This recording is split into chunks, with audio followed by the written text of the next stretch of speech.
Which presidential candidate will bankrupt America first? Last week, we tallied Joe Biden's spending. This week, President Trump's.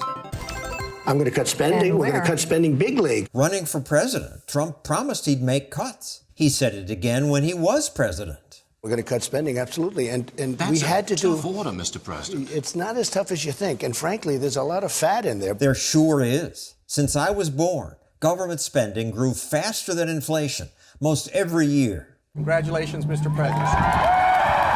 Then President Obama took office. He more than doubled. He put more debt on than all of the other presidents of the United States combined. He did. But then Trump increased the debt just as much. Then more because of COVID. His first increase was military spending. $738 billion.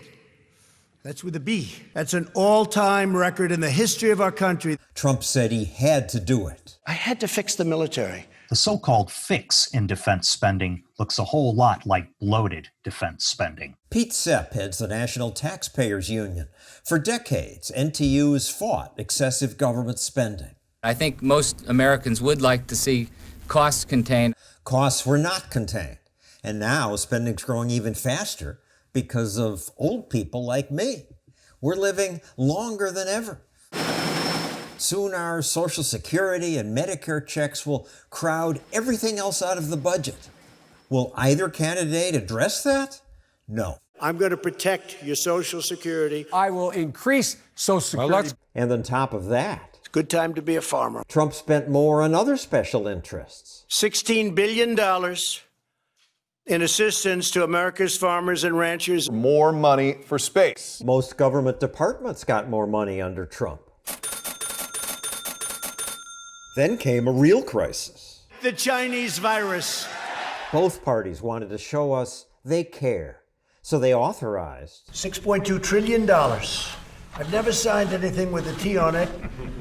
I don't know if I can handle this one, Mitch. This is funny? Congress and the White House just threw the rule book out the window and People were in need. Shouldn't they do that? There is a need for a federal response to the COVID crisis. The problem is, when is enough enough? Amidst this orgy of spending, I should point out that Trump did make some cuts.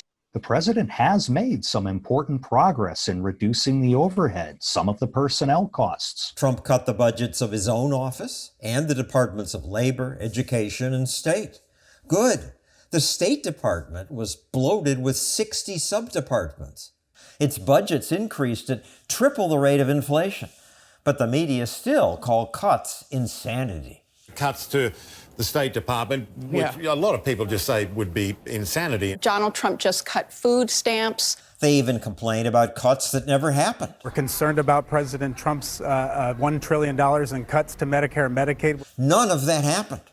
Occasionally, Trump did propose slowing a program's growth, but Congress wouldn't even allow that, calling it the blueprint for destroying America. So what's Trump's total spending impact? Government spending has been skyrocketing. Spending's up by $1 trillion a year. Therefore, the federal deficit has hit a record. Deficits and debt destroy economic growth. nobody's talking about this stuff. You must be frustrated. Yeah, it is frustrating after 51 years of history as an organization to see this kind of attitude, this kind of carelessness. The bottom line? Who's worse, Trump or Biden? I'd have to give the edge to Biden. That's because he now wants more than $1 trillion in new spending. Joe Biden's new platform would raise federal spending at a time when we're already trillions in the hole. Out of $1.6 trillion worth. Biden says he'll fund a part of it by cutting tax loopholes. Out of $1.4 trillion.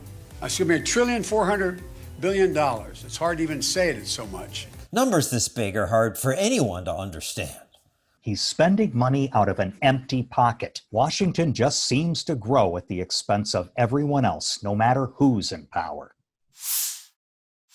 These videos, however, don't grow at the expense of anyone else, except people like you who help us make them. So if you like the videos and would like to help us keep going, please press the button.